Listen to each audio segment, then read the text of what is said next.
Au Cliff House, Finn et Steffi s'embrassent. Elle lui dit qu'il est son petit peu de raison dans un monde devenu fou et remarque que Brooke triche avec Deacon.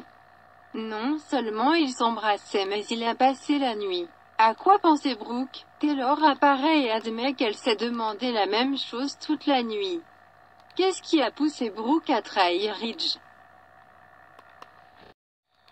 Après la sortie de Finn, Steffi récapitule qu'il n'aurait jamais su ce que Brooke avait fait sans Douglas. Taylor est choquée d'apprendre que Brooke a essayé de faire en sorte que le garçon le cache. Steffi déclare que son père doit être libéré de la blonde et de retour avec leur famille à laquelle il appartient. Il regarde à nouveau les images incriminantes et Steffi dit à sa mère que Ridge mérite de savoir que Deacon a passé la nuit. Taylor est d'accord. Il fait « Nous ne pouvons pas laisser Brooke s'en tirer comme ça ». Steffi ne veut pas attendre que Brooke trouve une excuse. Taylor n'a aucune envie de rompre le mariage de Brooke. Mais Steffi souligne qu'elle le fait toute seule. Taylor décide qu'elle a raison. Elle est de retour à ses vieux schémas et mensonges. C'est elle qui le dira à Ridge. Steffi sait que ce sera difficile à entendre pour son père, mais cela pourrait être un nouveau chapitre merveilleux pour leur famille. Taylor et Steffi s'embrassent.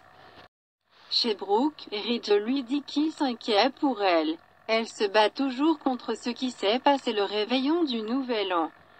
Il lui assure qu'ils font tous des erreurs et lui suggère de s'attribuer le mérite d'être remonté dans le wagon.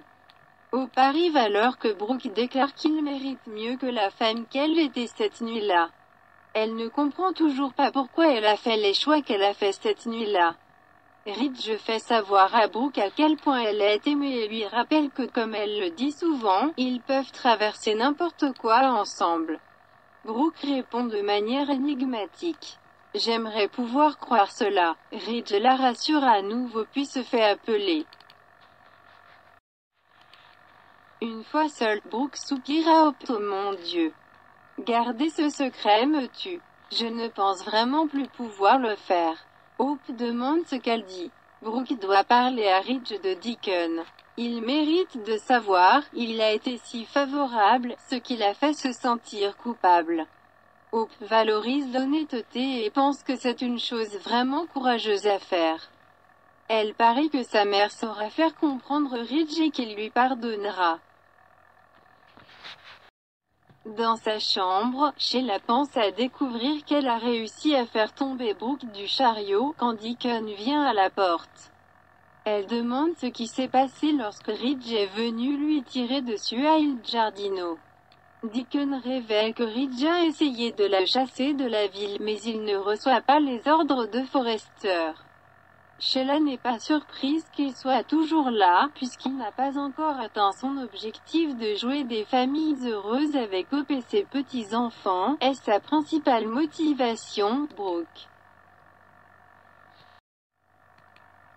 Sheila admet que Deacon pourrait bien s'en sortir. Deacon la remercie pour le vote de semi-confiance. Il révèle qu'il n'a pas de plan, il tire juste de la hanche. Sheila déplore qu'il ait fait des percées, alors qu'elle est toujours à l'extérieur en train de regarder quand il s'agit de son fils. Deacon souligne qu'elle a tiré sur sa belle-mère et l'exhorte à s'accrocher. Sheila ne peut s'empêcher d'être un peu jalouse de lui, il a passé le réveillon du Nouvel An à boire un verre avec Brooke. Elle demande s'il n'est pas juste un peu tenté de le jeter au visage de Ridge. Sheila sent que ce sont des munitions puissantes. Allez, diacre, admets-le. Tu ne veux pas qu'il soit définitivement exclu? Deacon soupire que ce n'est pas ce que Brooke veut et qu'il ne prendrait jamais une boule de démolition pour leur mariage. Il aimerait cependant faire tomber Ridge Forrester de quelques chevilles.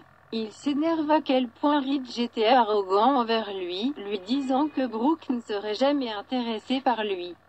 Si seulement il savait. Sheila interroge, si seulement il savait quoi? Dans son salon, Brooke envoie un texto à Ridge lui disant qu'ils doivent parler. Elle clignote ensuite pour être avec Deacon au Nouvel An. La porte s'ouvre et se referme, Steffi est arrivée. Elle est là pour parler à Brooke et réfléchit à ce qu'elle est une femme chanceuse, avant de ruminer tout ce que Ridge a traversé à cause d'elle. Elle s'émerveille qu'il lui pardonne toujours ses scandales et la reprenne toujours. Brooke se demande d'où cela vient. Steffi veut quelqu'un dans la vie de son père qui est vrai. Qui s'est engagé envers lui et seulement lui. Et ce ne sera jamais toi, Brooke. Ridge arrive à la maison de la falaise, où Taylor le remercie d'être venu si vite. Elle lui fait savoir qu'elle a toujours ses meilleurs intérêts à cœur et dit qu'elle ne serait pas une bonne amie si elle lui cachait cela. Ridge vérifie que les enfants vont bien avant de la laisser continuer.